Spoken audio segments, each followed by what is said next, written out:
हीरापुर गांव में रामू और महेश नाम की दो दोस्त रहा करते थे।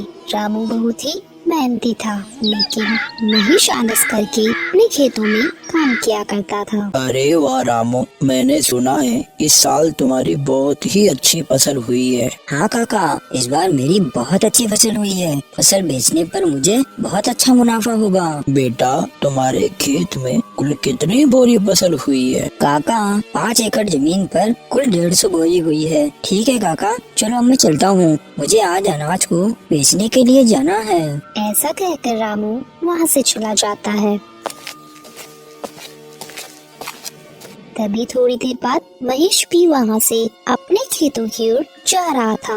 अरे महेश बेटा, कहाँ जा रहे हो? काका, खेत में फसल की बोरियां आज सुबह जल्दी जाकर मैंने भर दी थी, अब उन्हीं को लेने जा रहा हूँ। महेश बेटा, तुम्हारे पास भी 5 एकड़ जमीन है ना? तो तुम्हारे खेत में इस बार कितनी फसल की बोरियां हुई है? हाँ काका, मेरे पास 5 एकड़ जमीन है और मेरी जमीन पर इस बार 1 एकड़ में 20 बोरियां हुई है, तो 5 एकड़ की 100 बोरियां हुई है। क्यों महेश बेटा, तुम्हारे खेत में 100 बोरी की फसल ही क्यों हुई है? तुम्हें पता है तुम्हारा दोस्त जो रामू है, उसके पास भी 5 एकड़ जमीन है।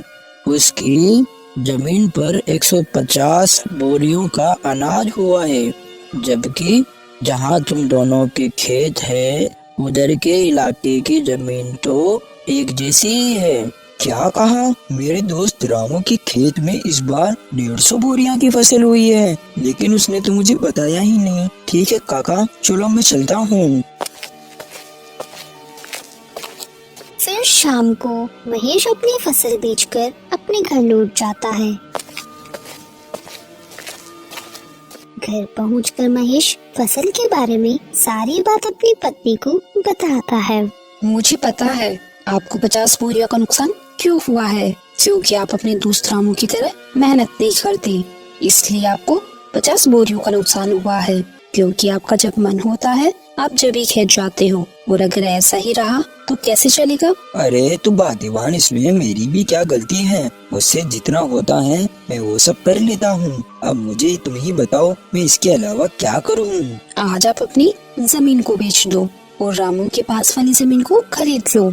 अगर रामू की जमीन 5 एकड़ है तो आप भी पूरी 5 एकड़ जमीन को खरीद लो, और रामू से कहो कि अब अपन दोनों पूरे 10 एकड़ जमीन पर साथ मिलकर काम करेंगे, और जो भी मुनाफा होगा दोनों बराबर बांट लेंगे। हाँ, तुम ये बात बिल्कुल सही कह रही हो।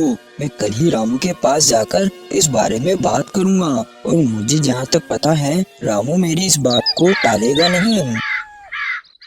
फिर अगले दिन सुबह होने पर महेश अपने दोस्त रामू के यहाँ जाता है। और भाई रामू, कैसे हो तुम? महेश भाई, मैं अच्छा हूँ, तुम बताओ, तुम सुबह सुबह यहाँ कैसे आ गए? रामू, अपन दोनों बचपन के बहुत अच्छे दोस्त हैं, तो मैं सोच रहा था कि मेरी जमीन को मैं बेच दूं और तुम्हारी जमीन के पास ही जमीन खरीद लूं, वो भी तुम्हारी जमीन के बराबर, पूरी 5 एकड़। हाँ हाँ महेश भाई, खरीद लो, ये तो बहुत ही अच्छी बात है, मुझे भी मेरा एक अच्छा पड़ोसी मिल जाएगा। लेकिन रामू, अगर तुम्हें एतराज ना हो तो अपन दोनों मिलकर तुम्हारी और मेरी जमीन पर खेती करें, क्योंकि दोनों अलग अलग मेहनत करने से अच्छा है दोनों एक जगह ही मेहनत करें। इससे अपन दोनों को अच्छा मुनाफा भी होगा।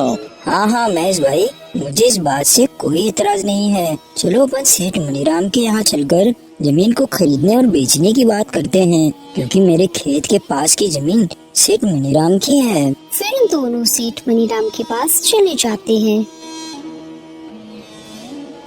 सेठ जी, रामू के पास वाली जो जमीन आपकी है, मुझे उस जमीन को खरीदना है। तो खरीद लो, हमने कब मना किया है, लेकिन जमीन खरीदने के लिए पैसे लेकर आए हो? दरअसल सेठ जी, बात ऐसी है कि मैं अपनी 5 एकड़ जमीन बेचना चाहता हूँ और रामू के पास वाली 5 एकड़ जमीन खरीदना चाहता हूँ। तो खरीद लो, मुझे कोई दिक्कत नहीं है, लेकिन मेरी जमीन के बदले मुझे तुम्हारी जमीन और 5,000 रुपए चाहिए। लेकिन सेठ जी, मेरी जमीन भी भी तो 5 एकड़ की है और आपकी जमीन भी तो 5 एकड़ की है, तो फिर आप मुझसे 5,000 रुपए और क्यों मांग रहे हो? देखो भाई महेश, जमीन की समय के हिसाब से कीमत होती है। अगर तुम्हें लेनी है तो 5,000 रुपए दे दो, वरना कोई बात नहीं। ठीक है सेठ जी, चलो आप 5,000 रुपए और ले लेना, लेकिन आपकी वो जमीन मुझे दे दो। फिर महेश सेठ मनीराम से उसकी जमीन खरीद लेता है। फिर ऐसे ही कुछ दिन बीतने के बाद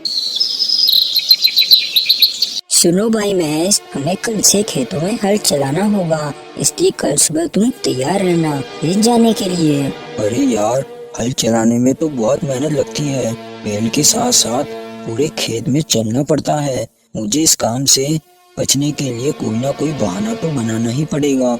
अरे सुनो भाई रामू, आज मेरी पत्नी के पिताजी का देहांत हो गया है और मुझे 12 दिन के लिए उनके वहाँ जाना पड़ेगा, और अगर मैं वहाँ नहीं गया तो अच्छा नहीं लगेगा। हाँ महेश भाई, ये बात तो सही है, वो तुम्हारे पिता समान है, तो तुम वहाँ चले जाना। तुम्हारे हिस्से का काम भी मैं ही कर लूँगा, तुम बेफिक्र होके चले जाओ। मुझे तो ऐसा लग रहा था कि तुम इस बात के लिए बिल्कुल नहीं मानोगे। तुम सच में मेरे बहुत अच्छे दोस्त हो। मैं 12 दिन बाद वापस आकर तुम्हारे साथ खेत में बहुत मेहनत करूँगा। फिर थोड़ी देर बाद महेश अपनी पत्नी के साथ उसके ससुराल चला जाता है। और इस बात से रामू बहुत परेशान हो जाता है। सुनो जी, आप इतनी परेशान क्यों नजर आ रहे हो? क्या हुआ, क्या बात है? अरे कुछ नहीं, महेश अपनी पत्नी के साथ उसके मायके गया है और खेत में बहुत काम पड़ा है। अरे तो परेशान मत होइए, वो जब तक नहीं आते मैं आपके साथ खेत में काम करवा लूं। फिर अगले ही दिन से रामू अपनी पत्नी राकेश के साथ मिलकर खेतों में हल चलाने का काम शुरू कर देता है। फिर कुछ दिन बीतने के बाद रामू महेश के यहाँ जाता है। सुनो भाई महेश, बारिश के दिन चालू हो गए हैं और थोड़ी थोड़ी बारिश भी आने लगी है, तो मैं सोच रहा हूँ अपन दोनों मिलकर बारिश के पानी के जाने के लिए रास्ता बना दें। अगर अपन पानी के जाने के लिए रास्ता बना देंगे तो अपने खेत में बारिश का पानी एक जगह जमा नहीं होगा। अरे लेकिन रामू भाई, मुझे आज बहुत जरूरी काम है। अरे क्या हुआ महेश भाई, इस समय तुम्हें ऐसा कौन सा जरूरी काम आ गया? अरे हाँ, मैं तुम्हें बताना तो भूल ही गया था। मुझे तुम्हारी भाभी को लेकर शहर में डॉक्टर के यहाँ जाना है, क्योंकि 2-3 दिन से तुम्हारी भाभी की तबीयत बहुत खराब चल रही है। ठीक है महेश, तुम चले जाना, मैं यहाँ का सारा कामकाज देख लूँगा। फिर महेश अपने मन में सोचता है, अरे वाह, ये तो मेरी इतनी जल्दी ही बात मान गया। मेरे हिस्से का काम भी करने के लिए तैयार हो गया। दोनों मिलकर खेती बाड़ी करेंगे। ये तरकीब मेरी बिल्कुल सही रही, नहीं तो मुझे अकेले ही खेत में इतना सारा काम करना पड़ता। क्या सोच रहे हो महेश भाई, तुम चिंता मत करो, मैंने कहा ना मैं यहाँ का सारा कामकाज देख लूँगा। तुम निश्चिंत होकर भाभी को डॉक्टर को दिखा लाओ। वही तो मैं सोच रहा हूँ कि सारे कामकाज तुम्हारे ऊपर छोड़कर शहर जाना मुझे बिल्कुल अच्छा नहीं लग रहा, मगर क्या करूँ, जाना तो पड़ेगा ही। फिर महेश अपनी पत्नी को लेकर शहर चला जाता है। दूसरी ओर रामू बारिश में भीगता हुआ अपने खेत में बारिश के पानी को जाने के लिए रास्ता बनाने लगता है। फिर रात होने पर, सुनो जी, मुझे ऐसा लगता है जब अपने खेत में कोई काम नहीं होता तो आपका दोस्त महेश घर पर ही रहता है, और जैसे ही आपको खेत में कोई काम होता है वो कोई ना कोई बहाना बना लेता है। मेरा शक बिल्कुल सही है, वो जानबूझकर बहाने बनाता है और शहर चला जाता है। ये तुम क्या बोल रही हो? तुम ऐसा बोलकर मेरे और मेरे दोस्त के बीच झगड़ा करवाना चाहती हो? वो मेरा बचपन का दोस्त है, वो मुझे कभी धोखा नहीं दे सकता। आपको मेरी बातों पर बिल्कुल भी विश्वास नहीं है ना? देख लेना, कुछ ही दिनों में आपको सच का पता चल ही जाएगा। फिर ऐसे ही कुछ दिन बीतने के बाद फसल तैयार हो जाती है। महेश भाई, चलो आज हमें फसल की कटाई करनी है, क्योंकि आज शाम को ही मुझे मेरी पत्नी के साथ शादी की शादी में जाना है, और आज फसल को नहीं काटा तो कल से फसल खराब होना शुरू हो जाएगी। हाँ रामू भाई, चलो आज अपन फसल को काट कर बोरियों में भर लेंगे। फिर वो दोनों खेत में चले जाते हैं और पूरी फसल को काटकर बोरियों में भर लेते हैं। ठीक है महेश भाई, अब अपन ने सारी फसल की बोरियां तो भर ली और अब शाम भी हो रही है, तो मैं साली की शादी में जाने के लिए निकल रहा हूँ। तुम इन अनाज की बोरियों को बैलगाड़ी में भरकर अपने घर ले जाना। जब मैं कल आऊँगा तो अपन इस अनाज को मंडी में बेच आएंगे।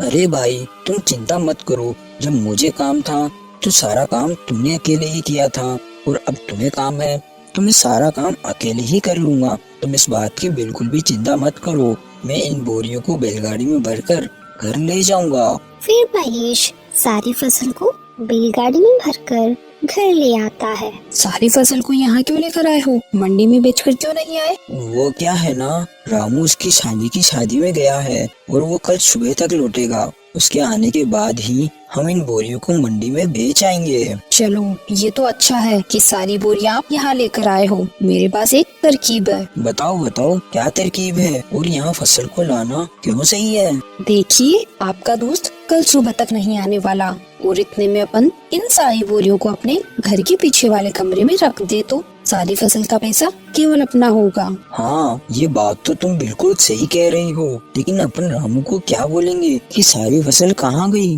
अरे इस बात की आप चिंता मत करो। कल सुबह जब आपका दोस्त फसल लेने के लिए आएगा तो बोल देना कि सारी बोरियां घर के बाहर ही रखी थी और पता नहीं यहाँ से कौन चुरा कर ले गया। बस इतना ही बोल देना। इसमें आपका दोस्त क्या ही कर पाएगा, वो कुछ नहीं बोलेगा। अरे वाह भाग्यवान, तुम कितनी अक्लमंद हो, तुम्हारा कितना दिमाग चलता है। मैं तो केवल खेत में काम करने से ही बच रहा था और तुमने तो सारी फसल को ही अपना बना लिया। वाह भाग्यवान वाह। आप इस काम में बिल्कुल भी देरी मत कीजिए। आप सारी बोरियों को बैलगाड़ी से उतारकर घर के बाहर ही रख दीजिए, ताकि गांव वाले भी देख सके कि बोरियां आपने घर के बाहर रखी है। फिर रात होने पर अपन दोनों मिलकर बोरियों को छुपा देंगे। फिर रात होने पर दोनों पति पत्नी मिलकर सारी बोरियों को घर के पीछे वाले कमरे रामू महेश के यहाँ आता है। अरे महेश भाई, तुमने सारी बोरियां कहाँ पर रखी है? चलो आज अपन उनको मंडी में बेच आते हैं। हाँ हाँ रामू भाई चलो। फिर वो दोनों घर के बाहर जाते हैं। अरे बाप रे, मैंने अनाज की सारी बोरियां तो यहीं रखी थी, कहाँ गई बोरियां? अरे महेश भाई, तुम ये क्या बोल रहे हो? कहाँ पर है सारी बोरियां? मुझे नहीं पता, मैंने सारी बोरियां कल शाम को यहीं लाकर रखी थी। मैंने सोचा था कि यहीं से सारी बोरियां उठाकर अपन मंडी में बेच आएंगे, लेकिन अब क्या करेंगे, अपनी सारी बोरियां तो चोरी हो गई। क्या अपनी सारी अनाज की बोरियां चोरी हो गई? हाँ ये चोरों का ही काम है, नहीं तो यहाँ पर रखी हुई बोरियां भला कौन लेकर जाएगा? महेश भाई, तुमने ये क्या किया? पूरे 6 महीने की मेहनत को तुमने चोरों के हाथों में सौंप दिया। मुझे तुमसे ये उम्मीद नहीं थी। अरे रामू भाई, ये तुम क्या बोल रहे हो? तुम तो ऐसे बोल रहे हो जैसे उस फसल में तुम्हारे अकेले का ही हिस्सा था और मैंने चोरों को जानबूझकर वो बोरियां जिसे हाथ में दे दी हो। उस फसल में मेरा भी तो हिस्सा था, नुकसान मेरा भी तो हुआ है। हाँ ये बात भी बिल्कुल सही है। चोर अपन दोनों का ही हिस्सा लेकर गए हैं। अपन दोनों को ही बहुत बड़ा भारी नुकसान हुआ है। चलो ठीक है, अब मैं अपने घर चलता हूँ। ऐसा कहकर रामू वहाँ से अपने घर चला जाता है और जाकर चुपचाप बैठ जाता है। क्या हुआ जी, आप इतनी उदास क्यों नजर आ रहे हो? क्या बताऊँ मैं तुम्हें? फिर रामू अपनी पत्नी को सारी बात बता देता है। अरे तो कोई बात नहीं, आप चिंता मत कीजिए, अभी खेत में काम करने के लिए काफी समय है। जब तक आप अपने घर के बाहर वाले आंगन में सब्जियां लगाकर उन्हें बेचने का काम चालू कर दो। हाँ तुम ये बात बिल्कुल सही कह रही हो। मैं कब तक ऐसे ही हाथ पे हाथ धरा बैठा रहूंगा? घर बैठे रहने से कौन सा मुझे बैठे बैठे पैसा मिल जाएगा। फिर रामू सब्जियां लगाने के लिए अपने घर के बाहर के आंगन में खुदाई करने लगता है। तभी खुदाई करते करते उसे एक मटका दिखाई देता है। अरे ये तो सोने चांदी से भरा हुआ मटका है। ये तो मेरा अच्छा भाग्य है। अगर मेरी फसल चोरी नहीं होती तो मैं कभी यहाँ सब्जियाँ नहीं लगाता और ना ही यहाँ जमीन पर खुदाई करता। अगर इसमें से एक सोने का सिक्का भी बेच दिया तो मेरी फसल के बराबर मुझे पैसे मिल जाएंगे। फिर रामू अंदर जाकर सारी बात अपनी पत्नी को बता देता है। ये सब भगवान की ही कृपा है, क्योंकि आप बहुत मेहनती इंसान हो। मेहनत का फल हमेशा मिलता ही मिलता है। और उधर दूसरी ओर सुनो जी, आज रात को अपन इस फसल को मेरे भाई के यहाँ ले जाएंगे और रात में वहीं रुक जाएंगे। फिर कल सुबह इस फसल को शहर में ही बेच देंगे। हाँ हाँ, तुम बिल्कुल सही कह रही हो, अपन ऐसा ही करेंगे। फिर रात होने पर महेश और उसकी पत्नी दोनों उस कमरे में जाते हैं तो देखते हैं उनकी सारी फसल की बोरियां खराब हो चुकी है। अरे ये क्या हो गया? अपन ने इनको यहाँ छुपाने से पहले ये तो सोचा ही नहीं कि अगर फसल को थोड़ी भी हवा नहीं मिलेगी तो सारी फसल खराब हो जाएगी। ये सब तुम्हारी वजह से हुआ है। जो अपन को अपने हिस्से में मिलने वाला था अब तो वो भी नहीं मिलेगा। चला गया अब अपने हाथ से सब कुछ। अब क्या करेंगे अपन दोनों? हमारा सब बर्बाद हो गया अब। तो दोस्तों, हमें इस कहानी से यही सीख मिलती है कि हमें कभी भी किसी के साथ बुरा नहीं करना चाहिए, क्योंकि बुरा करने वालों के साथ बुरा ही होता है। और रामू बहुत ही मेहनती आदमी था, तो उसे उसकी मेहनत का फल मिल ही